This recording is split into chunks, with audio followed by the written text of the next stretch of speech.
Praise lord. యేసుక్రీస్తు నామముపేట మీ అందరికి శుభములు. అందరు బాగున్నారు కదా? చిన్న ప్రార్థన చేసుకుని దేవుడొక వాక్యం విందాం. పరిశుద్ధుడైన దేవ, ప్రియ పరలోకపు తండ్రి, మీ బంగారు పాదములకు స్తోత్రం నాయన. గడిచిన కాలమంతా నీ కృపలో భద్రపరుచుకొని ఈ దినము నువ్వు మాకు ఇచ్చిన ఈ అవకాశాన్ని ప్రభా మేము సద్వినియోగం చేసుకొని మేము ఎలా జీవించాలో ఈ వాక్యానుసారంగా మాకు నేర్పించామని యేసు నామమున ప్రార్థించి వేడుకొంచున్నాము తండ్రి. Amen, amen, amen. ప్రియులారా, మన దేవుడు మనందరినీ ప్రేమించే దేవుడు, మన గురించి శ్రద్ధ వహించే దేవుడు. ఎంత శ్రద్ధ వహిస్తాడు అని ఆలోచిస్తే నా హృదయం ఈరోజు యోనా గ్రంథంలోకి వెళ్ళిందండి.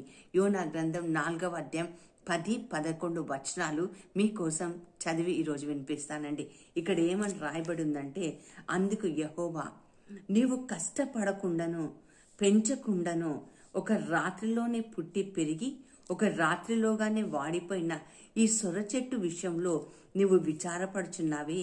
అయితే 120,000 కంటే ఎక్కువై కుడి ఎడమల ఎరుగని జనమును బహు పశువులను గల నినేవే మహాపురము విషయంలో నేను విచారపడవద్దా అని యోనాతో సెలవిచ్చెను.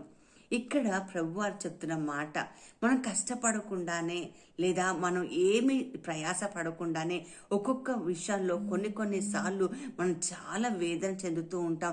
దేవుడు ఎందుకు ఇలా చేశాడు, దేవుడు ఎందుకు ఇలా చేస్తున్నాడు అని మనం ఆలోచిస్తూ ఉన్నప్పుడు ప్రభు ఏమంటున్నాడంటే, నువ్వు ఏం కష్టపడకుండానే నీకు ఇంత బాధ కలుగుతుంటే మరి ఇంతమంది జనాలు మరి పాపం చేసి నశించిపోతారని చెప్పిన తర్వాత మారు మనసు పొందినప్పుడు వాళ్ళ గురించి నేను విచారించవద్దా అని అడుగుతున్నాడు. మన దేవుడు ఎంత గొప్ప దేవుడు చూడండి. నువ్వు మారు మనసు పొంది నువ్వు మంచి మార్గంలో తిరిగి నడిస్తే నిన్ను ఉద్ధరించే దేవుడై ఉన్నాడు. అందుకనే 55వ కీర్తన 22వ వచనంలో ఒక చక్కటి మాటను ప్రభువారు మనకు నేర్పిస్తున్నాడు. వినడానికి ప్రయత్నం చేద్దాం. 55వ కీర్తన 22వ వచనంలో ఏమని చెప్తున్నాడంటే చూడండి, నీ భారం యెహోవా మీద మోపము, ఆయనే నిన్ను ఆదుకొనును, నీతిమంతులను ఆయన ఎన్నడూ కదలనియ్యడు. హీ విల్ సస్టైన్ యు అని ఇంగ్లీష్ బైబిల్లో ఉంటుందండి. నీతి మంతులను ఆయన కదలనివ్వడు. నువ్వు కదులుతున్నావా? అసలు కుదురుగా కూర్చోలేకపోతున్నావా? చిందర మందరగా నీ జీవితం అయిపోయిందా? ఈరోజు దేవుడి యొక్క నీతిని బట్టి ఆయన అంటున్నాడు, నిన్ను కదలనివ్వని అంటున్నాడు. అంతేకాకుండా 56వ కీర్తన 8వ వచనంలో ఆయన ఏమని చెప్తున్నాడు చూడండి, నీ కన్నీళ్లు నా కన్నీళ్లు నీ బుడ్డిలో ఉంచబడి ఉన్నవి, అవి నీ పుస్తకంలో కనబడను కదా. కన్నీళ్ళు అంట, మన కన్నీరు కార్చిన కన్నీరు ప్రభు పాదాలను తడిపిందని ఒక అతను చక్కటి పాట రాసి ఉన్నాడు. అవునండి, మన కన్నీరు దేవుడికి పాదాలు కదిలితే ఇంకా మన యాతనకి ముగింపు అని మనం తెలుసుకోవాలి. ఆయన మన గురించి విచారణ చేస్తున్నాడు. ఆయన మనల్ని సస్టైన్ చేస్తాడు, మనల్ని కదలనివ్వడు అని బైబిల్ పలుకుతుంది. అంతేకాకుండా 121వ కీర్తనలో ఆయన ఏమంటూ ఉన్నాడంటే 3వ వచనంలో, నిన్ను కాపాడవాడు నిద్రపోడు, ఇజ్రాయేలును కాపాడువాడు నిద్రపోడు, మరి కొనికి పాటలు పడడు. గొప్ప దేవుడు అంటే మన దేవుడు. మన కన్నీటికి జవాబు చెప్పే దేవుడు, మన ప్రార్థనకు జవాబు చెప్పే దేవుడు. మన ఈ నిరీక్షణను సిగ్గుపడనివ్వకుండా ఆయన చిత్తానుసారంలో ఒకరోజు మన ప్రతి ఒక్క శ్రమకి, బాధకి, అనారోగ్యానికి, కష్టానికి, ఇబ్బందికి, ఇరుకులకు, ఆర్థిక సమస్యకి అన్నిటికీ ముగింపు పలికే రోజు అతి త్వరలో కూడా చేస్తాడని మనం ఈరోజు నేర్చుకోవాలి. అంతేకాకుండా ఆయన అంటాడు, 1 పేతురు 5వ అధ్యాయం 7వ వచనంలో ఏమంటాడంటే, పరిశుద్ధాత్మ దేవుడు నీ భారములంతా దేవుడి పైన మోపు. ఆయన గురించి నీకు శ్రద్ధ వహిస్తున్నాడు. మనుషులు ఎవ్వరు మన గురించి ఎక్కువ కాలం శ్రద్ధ వహించలేరండి. ఎందుకంటే మనిషికి ఒక లిమిటేషన్ అంటూ ఉంటుంది. శక్తికి మించి ఎవరు చెయ్యలేరండి. వాళ్ళ నుండి ఆశించటం కూడా మనంతా కూడా మంది తప్పు. కాబట్టి మనం ఎవరి మీద ఆశ కనుగొని ఉంటాం, ఎవరి మీద ఆశ పెట్టుకొని ఉంటాం, ఎవరి హృదయం అయితే దేవుడి మీద ఆనుకొని ఉంటుండే వాళ్ళ పరిపూర్ణుగా శాంతులుగా చేస్తాడని వాక్యం పలుకుతుంది. కాబట్టి ఈ రోజు నీ భారం అంతా ప్రభువైపు మోపు. ఆయన నిన్ను కదలనియ్యడు, ఆయన నిన్ను బాగు చేస్తాడు. నీ కన్నీళ్లను ఆయన చూస్తున్నాడని బైబిల్ పలుకుతుంది. 71వ కీర్తన 6వ వచనంలో ఈరోజు ఉదయం ప్రభు ఈ మాట మాట్లాడినప్పుడు నా హృదయం ఎంతగానో ఎంతగానో ఆనందించిందండి. అక్కడ ఏమని రాయబడి ఉందంటే 71వ కీర్తన 6వ వచనంలో ఏమని రాయబడి ఉందంటే, వాసివైనది మొదలుకొని నీవే నాకు ప్రాప్తుడవై ఉంటివి, తల్లి గర్భం నుండి నన్ను ఉద్భవింప చేసిన వాడవు నీవే. ఏదో మధ్యలో వచ్చి మధ్యలో వెళ్ళిపోయే దేవుడు కాదండి.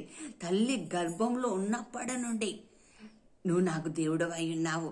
You are my God before I am formed in the womb of my mother. కాబట్టి నన్ను ఉద్ధరిస్తావు, నన్ను బాగు చేస్తావు, నా గురించి శ్రద్ధ వహిస్తావు అని దేవాదేవుడు ఈరోజు నీకు నాకు చెప్తున్నాడు. ఎంత గొప్ప మాట, ఎంత ఆనందకరమైన మాట. మన దేవుడు మనం మర్చిపోడండి. ఆయన స్త్రీ పసికందుని మర్చిపోతుందేమో, కానీ మన దేవుడు మనల్ని మర్చిపోయే దేవుడు కాదు. కాబట్టి సొర చెట్టు గురించి యోనా బాధపడినప్పుడు ఒక మాట అంటున్నాడు కదా, ఇదిగో నువ్వు దాని గురించి ఏమీ ప్రయాసపడలేదు, అయినా అది ఎండిపోయినప్పుడు నువ్వు ఎంత విచారిస్తున్నావే, మరి నా బిడ్డల కోసం నేను ఎంతగా ప్రయాసపడతాను. మీకు తెలుసా, మీ దేవుడు మీ గురించి ఆలోచిస్తున్నాడు. మనుషులు ఎవరు నీ గురించి ఆలోచించటం లేదేమో, మనుషులు హృదయంలో మనసులో నువ్వు ఎప్పుడూ మైనస్ అయిపోయావేమో, కానీ నీ దేవుడు నీ గురించి ఆలోచిస్తున్నాడు.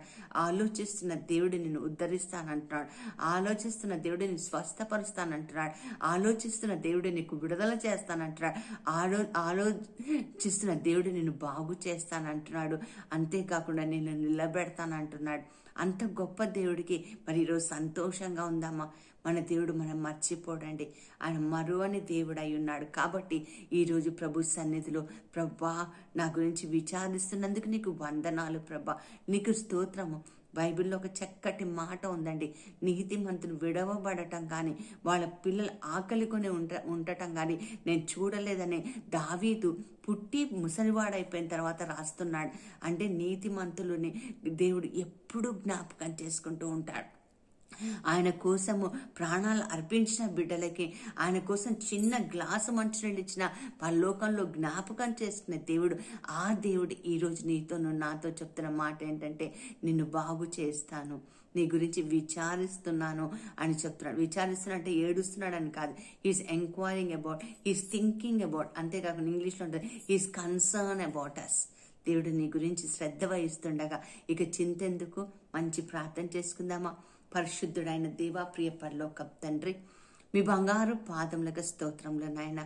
ప్రభా నిన్ను విడువను ఎడబాయనని చెప్పి నాయన తండ్రి, మా కన్నీరు ప్రభ నీ బుడ్డిలో నింపుకొని తండ్రి నాయన ప్రభ, అయ్య మమ్మల్ని ఉద్ధరిస్తానని చెప్పి తల్లి గర్భంలో పడిన నాటి నుండి మా గురించి శ్రద్ధ వహించిన దేవా, నువ్వు మా కోసం కునుకుపాట్లు పడవు, నిద్రపోనని ఒక ధైర్యాన్ని ఇచ్చిన దేవా, ఈరోజు మా ఆత్మ శరీర ప్రాణ సమస్త వ్యక్తిత్వాలు నీ పాదముల చెంత ఉంచుతుండగా ప్రభ, నీ కోసం ఎదురు చూస్తున్నాం మేము, నీ కోసం ప్రభ నిరీక్షిస్తున్నాం మేము.